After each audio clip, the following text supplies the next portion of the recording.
Lamborghini unveiled the Huracan LP580-2 Rear wheel drive at the recent LA Auto Show, and it's already here in India. The Huracan variant will appeal to driving enthusiasts and has been priced at 2.99 crore rupees ex-showroom Delhi.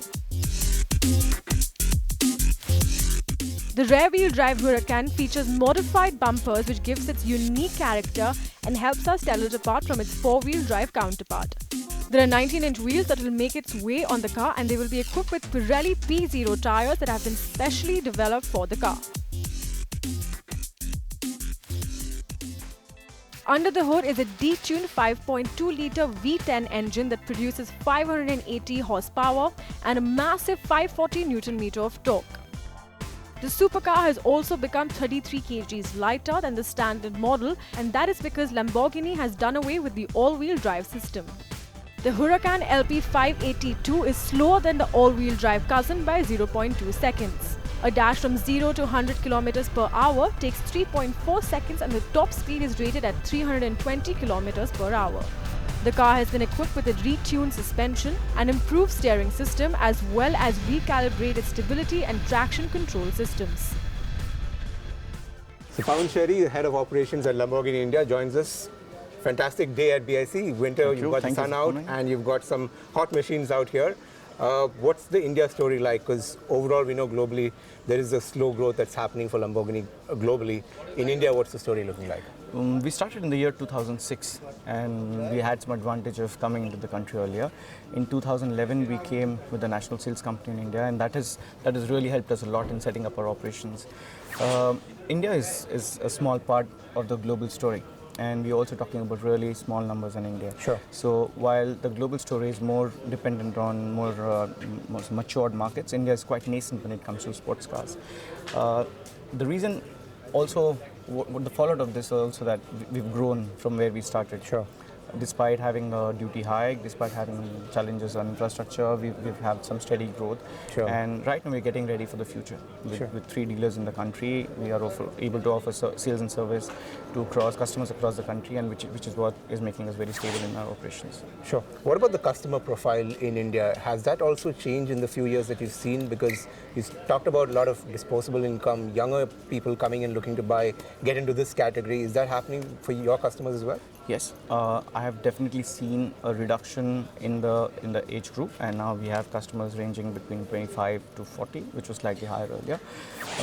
The profile is more or less the same. We have businessmen who come and buy our cars, so we are yet to see professionals entering this segment, which is quite prevalent in countries outside India. But for us, it's typically businessmen, the first generation, the second generation, who self-achievers, who come and buy our cars. So you decided to unveil the rear-wheel Huracan. A lot of driving enthusiasts are excited by that. And also you've done it for the first time in the Asia-Pacific region in India. Clearly an important model, right?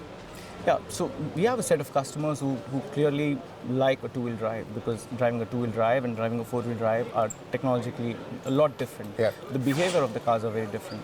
So there are a set of customers who really like the behavior of a two-wheel drive, and we wanted to give them an opportunity to enter the Lamborghini family with a two-wheel drive. And it's also a natural progression, so most of our families, if you see Gallardo, we introduced 2003, the Gallardo range, and in 2009 we had the two-wheel derivative coming in, which turned out to be very successful. Sure. So we're also very hopeful with the two-wheel drive in Huracan. So we're sure that it'll hit the right chord. Sure. What about from the dealer's perspective? You currently have 3 dealers. Are you looking to expand that going forward? And are you happy with the kind of support you're getting from the dealers? With the current scale of operations, we are quite happy with 3 dealers we have. With 3 dealers, we are more or less able to cover the whole country in terms of sales and service. If we see more opportunities or more requirement in some part of the country where there is also a business case, then we will look for expansion. But currently, we have no such plans. Sure. Also from the Asia-Pacific point of view, how does Lamborghini Global look at India? How critical is that market in the Asia-Pacific region? It is a strategic market with more future in mind. But as you know, India is more or less contributes to 1% also the global luxury market. So that's where what we also contribute to the Lamborghini sales, somewhere between 0.8% to 1%. While the numbers are really small, with the future product plans we have, I think India will be a very strategic market to be in. So that brings me to a next question about future products in the pipeline, because it's always exciting when Lamborghini brings a product. When can we expect a new one that's coming up? We already spoke of the SUV, which is the third family, and somewhere around 2018 is what we plan to get it globally, and hopefully by then we should also have it in India. Another sports car that hit the Indian market this week was the Mercedes-Benz AMG GTS. Named the World Performance Car of the Year 2015, the AMG GTS features the handcrafted AMG 4-litre V8 engine, produces 510 HP of power and 650 Nm of torque. The car sprints from 0 to 100 km per hour in 3.8 seconds with a top speed of 310 km per hour. The fully customized AMG GTS is priced at 2.40 crore rupees, ex-showroom Delhi. Mercedes-Benz in India now has a new flagship car. It is the GTS that is here, and Roland Folger joins us to speak about it. Good to see you. Thank you very much. And congratulations, the car looks fantastic in yellow. I always thought so, and it looks good here in India now. So it was something that I know you've talked about doing for some time, but what's the real relevance of bringing in the car for you? Well, the real relevance for us is naturally, we call this a halo car. It's a car that demonstrates what the brand can do and what we can do for our customers. And I think we've been long in waiting. AMG was basically always the precursor to doing something outrageously sporty. And I think with this car we can really demonstrate that we put our money where our mouth is. And customers have been waiting for this for so long, we know, because they've been in touch with us and in contact with us. And finally it's here and we couldn't wait.